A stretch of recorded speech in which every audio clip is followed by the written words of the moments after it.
Terima kasih pemirsa, masih bersama kami dalam Damai Indonesiaku yang dipersembahkan oleh Sarung Wadimor, tentu sarung kita. Berbicara mengenai hubungan tetangga memang tidak ada habisnya, ada saja permasalahan yang terjadi, adalah yang ngomongin lah, ada yang bahkan gangguan-gangguan yang lain. Banyak sekali ketika kita berhubungan bertetangga ya, karena memang ini sangat sensitif, apalagi batasan tanah itu jadi hal yang ramai tuh Ustazah, kemudian bising tetangga. Nah ini seru banget, pasti kita akan bahas dalam segmentasi tanya jawab. Yang pertama ada Ibu Mary. Silakan boleh berdiri Ibu Mary dan akan dijawab oleh Ustadz Ujai, Ustadz Abdurrahman Jalani. Silakan. Waalaikumsalam warahmatullahi wabarakatuh. Saya namanya Mary dari Majelis Duha dan Tasbih Masjid Al-Barakah, Bali Matraman, Tebet. Pertanyaan saya Ustadz dan Ustazah, bagaimana kita menyikapi apabila tetangga kita itu di luar non-Islam gitu ya, di luar Muslim. Sehari-hari kita tidak membedakan melakukan kebaikan itu dengan sesama kita. Nah, apabila ada hal-hal yang mereka lakukan seperti ada perayaan, mereka memberikan kita berupa makanan atau apa yang dari hasil itu gitu. Apakah itu boleh kita terima atau bagaimana kita menyikapinya? Itu saja. Assalamualaikum warahmatullahi wabarakatuh. Waalaikumsalam warahmatullahi wabarakatuh. Silakan Ujai, bagaimana ketika kita mendapatkan pemberian dari tetangga kita yang non muslim begitu ya? Silakan Ujai. Baik, Islam itu adalah agama yang paling tinggi. Al-Islamu ya'lu wa la yu'ala alaih. Di mana Islam bukan hanya saja menjaga hak-hak orang muslim itu sendiri, tapi Islam juga memperhatikan hak-hak yang ada di luar agamanya. Sehingga dalam urusan muamalah, urusan hukum, keadilan dipandang sama oleh syariat kita. Selama orang non muslim itu termasuk kategori dhimmi yang tidak memerangi kita, wajib hukumnya harus kita hormati dan muliakan. Assalamualaikum. Sampai di sini kira-kira jelas? Khususnya dalam bertetangga. Selama, garis bawahin, tidak berkaitan dengan persoalan akidah atau keyakinan. Jelas? Jadi muamalah bebas. Kita mau mohon maaf bisnis kepada non muslim, aman. Kita mau berteman dengan mereka akrab luar biasa, nggak apa-apa. Bahkan saya pribadi pun seperti itu. Saya pernah punya teman bertahun-tahun, sekarang sudah meninggal beliau. Makan dan minum di rumahnya itu orang non muslim. Kita berkawan seperti biasa. Makan di rumahnya segala macam, dan dia juga ngasih tahu. Dipisahin sama dia karena dia tahu anaknya itu berkawan dengan orang muslim. Ini kalau misalkan lagi makan, mohon maaf, yang begitu dah kira-kira ya. Nah itu dikasih tahu tuh jangan pakai yang itu. Sampai dipisahin begitu, piring kamu yang ono. Bertahun-tahun. Dan kita pun seperti itu. Tapi kalau berkaitan dengan persoalan akidah, berhenti. Lakum dinukum waliyadin. Sebetulnya itu aja poinnya. Karena Nabi SAW tidak membeda-bedakan. Jangan mentang-mentang tetangga kita nempel tembok kita non muslim, wah pokoknya bodoh amat. Masak kayak tadi tuh air dibanyak-banyakin, lompat kita longkap. Tahu longkap gak? Ngelongkapin bahasanya tuh. Ah ngapa lu kagak kasih dia? Kafir katanya begitu. Lah kagak boleh. Sebab kalau ada apa-apa, tetangga kita yang nempel dulu yang bantuin kita. Nggak nanya agama kalau ada kebakaran. Paham gak kira-kira? Jadi kita harus berbuat baik sama tetangga kita. Saya punya tetangga di Apit, kanan non muslim, kiri non muslim. Saya nih pribadi. Dan tidak ada persoalan. Mereka kalau kita jelaskan paham. Asal jangan menunjukkan raut permusuhan, penjelasan yang menyakitkan. Tapi ngomong aja apa adanya. Bicara yang namanya perayaan tadi dan seterusnya dan seterusnya. Ya, sampaikan dengan baik, penuh akhlak, santun. Insya Allah mereka akan memahami bagaimana mulianya ajaran agama Islam. Alhamdulillah, Masya Allah. Ini sangat relate sekali apa yang disampaikan oleh guru kita Ujai, karena tetangga kanan kirinya sendiri non-muslim Ujai ya, Masya Allah. Nah, berikutnya kami persilakan kembali ada jamaah dari Bogor, ini Ibu Nuni. Yang mana boleh berdiri Ibu Nuni? Silakan disampaikan pertanyaan, akan dijawab oleh Ustazah Muawana. Ya, sudah nyala Ibu? Assalamualaikum warahmatullahi wabarakatuh. Waalaikumsalam warahmatullahi wabarakatuh. Nama saya Nuni dari Masjid Ta'lim Al-Mu'awanah Jasinga Bogor. Terus saya mau bertanya Bu Ustazah, Pak Ustadz. Tadi dikatakan katanya tetangga kita harus saling menghormati dan tidak saling menyakiti. Tapi bagaimana kalau ada tetangga yang suka ngomongin orang tapi dia juga tidak mau diomongin. Kalau dia yang diomongin suka marah-marah lalu memusuhinya. Gimana itu solusinya Pak? Masya Allah. Makasih Pak. Wassalamualaikum warahmatullahi wabarakatuh. Waalaikumsalam warahmatullahi wabarakatuh. Tetangga Ibu di Bogor ini ya yang suka begitu ya Bu ya. Dari Majelis Ta'lim Al-Mu'awanah dijawab oleh Ustazah Mu'awanah. Silakan Ustazah. Bismillahirrahmanirrahim. Ada tetangga ngomongin kita, tapi giliran kita yang diomongin kita nggak mau. Itu udah penyakit ibu-ibu bertetangga, betul? Kita hidup di mana aja, mau kita benar, mau kita salah, yang namanya omongan pasti ada aja. Makanya jalan aja udah terus, betul? Makanya konsep bertetangga pakai ini nih kata Nabi, la dororo wala diror. Jangan nyakitin kalau nggak mau disakitin. Jangan ngomongin kalau nggak mau diomongin. Jangan zolimin kalau nggak mau dizolimin. Jangan bikin curang kalau nggak mau curangin. Selesai, bertetangga jadi aman. Betul? Ibu, masih ada orang? Jadi kalau ada orang, aku nggak mau diomongin, itu namanya bukan hidup bertetangga. Pasti dimanapun bertetangga.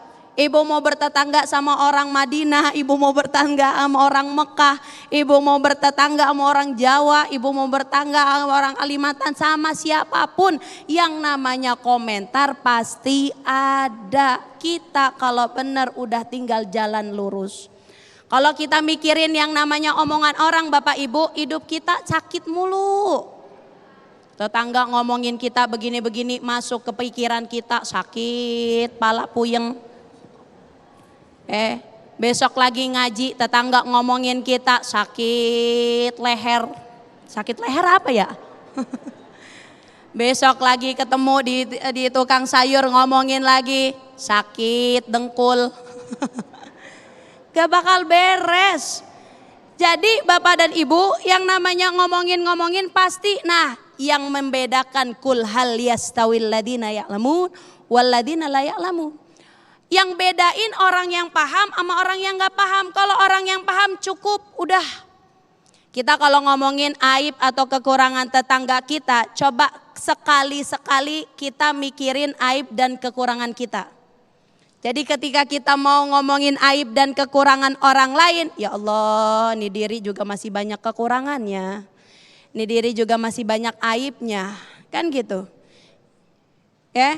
Jadi kalau kita pengen buka aib-aib tetangga kita, ya Allah, ini kita masih jauh dari kata sempurna. Jadi ibu yang bertanya, kalau umpama diomongin gak mau, konsepnya jangan ngomongin la dororo wala diror. Gak mau diomongin, jangan ngomongin.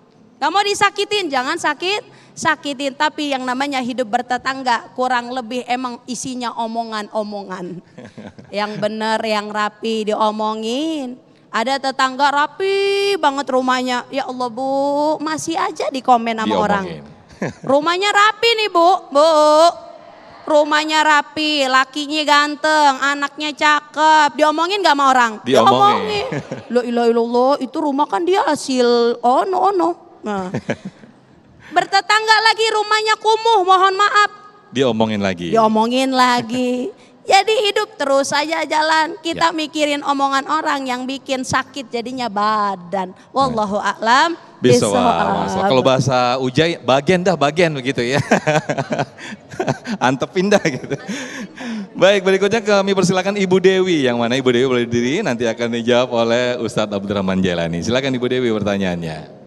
Bismillahirrahmanirrahim. Assalamualaikum warahmatullahi wabarakatuh. Waalaikumsalam warahmatullahi wabarakatuh. Izin bertanya untuk Uze, di awal segmen Uze menjelaskan tentang pelajaran mahdo dan ghairu mahdo, hablum minallah dan hablum minanas. Sebenarnya dalam Islam nih Uze, apa hak dan kewajiban kita terhadap tetangga? Mohon penjelasannya, terima kasih. Wassalamualaikum warahmatullahi wabarakatuh. Waalaikumsalam warahmatullahi wabarakatuh. Silakan Ujai. Waalaikumsalam warahmatullahi wabarakatuh. Nih yang bertanya pertanyaannya rapih, susunan katanya ngepas. Udah pasti, ngapa dia yang punya jamaah? Ya. Guru ini, ustazah ini. Ustazahnya. Iya. Pimpinan Majelis Salim ya. Jadi ustazah begini, ketika kita berbicara tentang hak-hak tetangga itu sudah barang tentu diantaranya adalah kita berbuat baik kepadanya, kan gitu. Apa tuh bagian daripada berbuat baik? Saling memberikan hadiah. Assalamualaikum. Jangan jadi manusia medit, koret, pelit, buntut gasir ya. Assalamualaikum. Masih ada orang ini? Jangan hitung-hitungan nama tetangga. Tadi lagi-lagi, balik lagi. Sampai segitunya Nabi memberikan sikap baik untuk yang namanya tetangga. Walaupun kita enggak punya banyak duit. Yang penting lu kasih hadiah deh. Hanya walaupun sekedar sayur yang lu banyakin airnya gitu maksud. Benar apa kagak kira-kira? Yang kedua, tutup aibnya. Yang tadi diomongin tuh. Kalau bahasanya ada tetangga kita yang kurang lebih, udah deh. Jangan ibaratnya dilebih-lebihkan. Sebab biar bagaimanapun kita butuh sama tetangga kita. Besok lu kalau hajatan yang bantuin masak siapa? Kalau bukan tetangga. Biar kata tetangga kita lada lebay. Umpamanya bantuin kadang-kadang kagak masak. Giliran nyomot makanan nomor 1 gitu kan. Acara belum kelar, plastik udah dimasuk-masukin semua. Ada yang begitu ada? Ada yang begitu ada? Ada orang yang di sini ada? Alah no yang mojok ono kali sono. Lagi sakit tetangga, tengokin. Tanyain kabarnya. Jangan pakai ditanya agamanya. Assalamualaikum.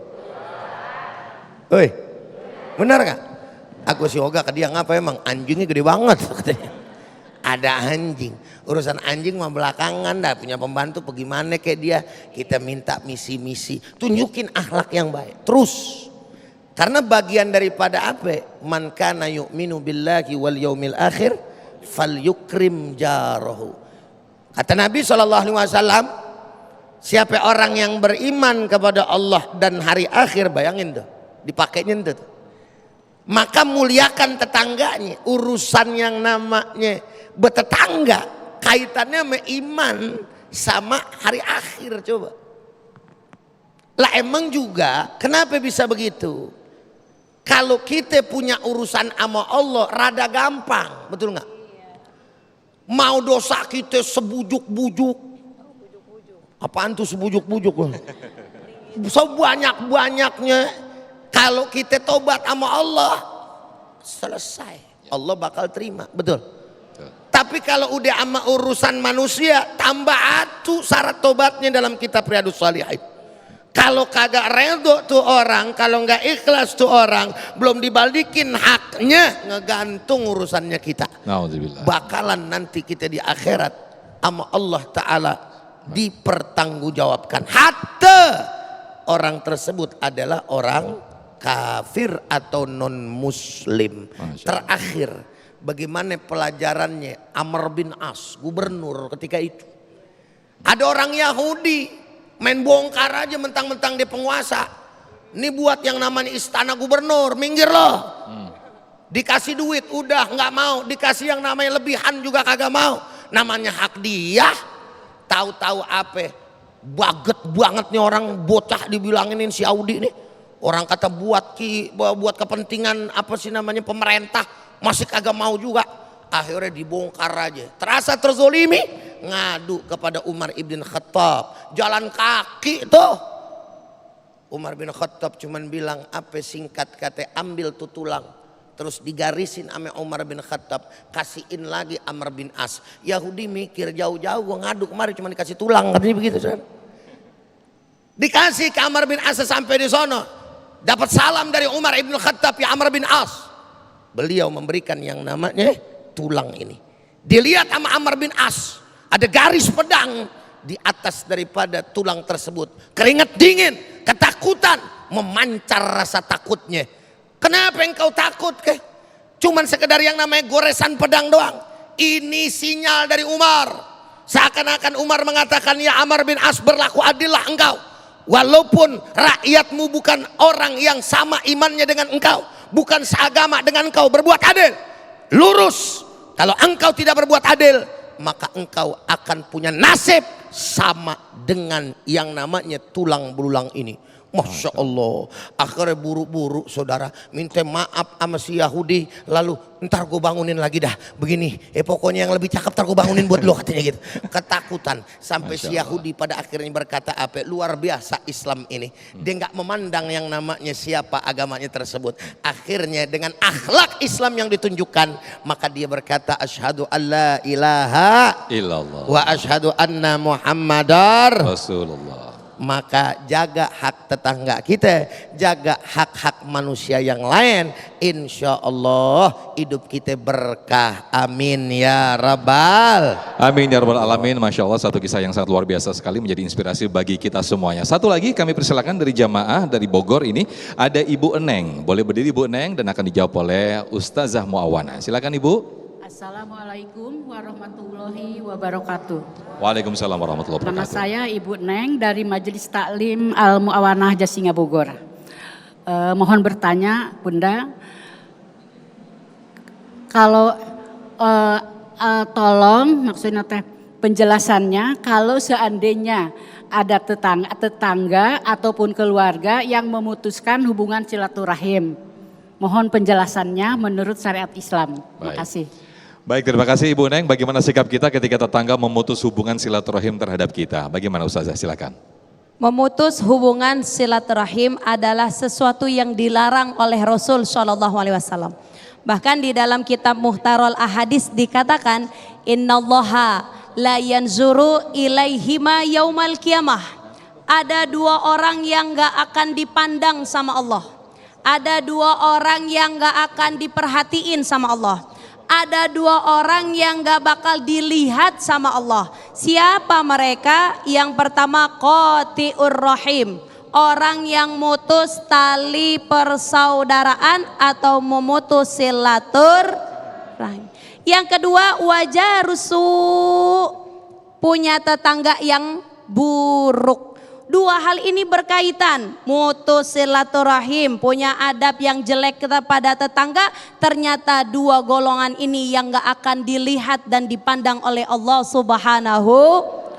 Mau bagaimanapun sholat dia, mau bagaimanapun umroh hajinya dia, mau sebesar apapun sodakohnya dia, kalau hablum minallahnya enggak baik, enggak akan diterima.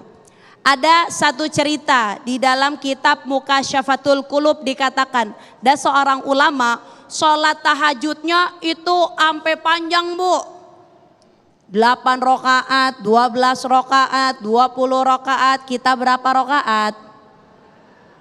ketendang semua tuh nolnya. Ini ulama Masya Allah ibu-ibu sekalian, tahajudnya panjang, doanya fokus, merintih kepada Allah Subhanahu wa taala. Satu ketika beliau lagi mau wudhu, ketemu sama malaikat di pinggiran sumur. Ini dalam kitab Mukasyafatul Qulub dikatakan, para ulama ini kalau lagi menceritakan ini ambil ibrah dan hikmahnya buat kehidupan kita. Bapak Ibu yang kami hormati, ketika itu karena dia bangga dengan tahajudnya, dia nanya sama malaikat, "Wahai malaikat, engkau bawa buku tebal banget romannya. Saya mau nyari nama saya ada gak di situ?" Kata malaikat, "Pede bener." Ya, gimana gak pede? Tahajud kita banyak, ibadah udah banyak.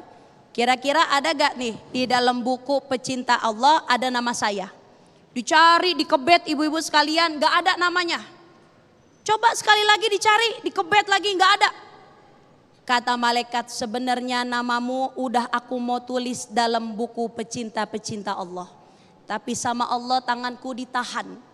Gara-gara engkau selalu tahajud, engkau selalu salat, engkau selalu baca Quran, engkau selalu berbuat baik kepada Allah. Tapi engkau enggak melihat kanan, kiri, depan, belakang tetanggamu ada yang kelaparan. Kanan, kiri, depan, belakang ada tetangga yang enggak kamu perhatikan. Kanan, kiri, depan, belakang ada yang sakit tetanggamu enggak kamu jenguk. Makanya sama Allah tanganku ditahan untuk menulis namamu termasuk tidak menjadi orang yang dicinta oleh Allah Subhanahu wa taala. Dari kisah ini ambil apa? Hablum minallah baik, tapi jangan lupa hablum minanas. Apalagi kepada tetangga yang memang menjadi saudara sebenarnya buat kita dalam agama kita. Kanan, kiri, depan, belakang, kelak dialah orang pertama yang akan tahu kondisi kita. Jadi Ibu, qati'ur rahim jangan pernah, karena kalau orang yang memutus tali persaudaraan atau memutus yang namanya silaturahim, berkah umur, berkah rezekinya nggak ada. Ya, kan Rasul bilang orang yang menyambung silaturahmi berkah umurnya, berkah juga rezekinya. Gimana berkah mau datang kalau kita pernah memutus tali saudara? Yang kedua, jangan jadi tetangga yang buruk. Baik. Dua itu yang gak akan dilihat oleh Allah di hari kiamat. Wallahu a'lam. Bisa. Baik, Masya Allah, na'udzubillah, summa na'udzubillah, jangan sampai amalan baik kita semua terhapus gara-gara amalan buruk kita terhadap tetangga. Na'udzubillah, summa na'udzubillah. Selain jamaah, pemirsa juga bisa berinteraksi bersama kami, tetaplah bersama kami dalam Damai Indonesiaku. Para pemirsa, jangan kemana-mana, kita akan lanjutkan dengan interaksi atau tanya jawab lewat video call Instagram. Ikuti bersama kami setelah ini.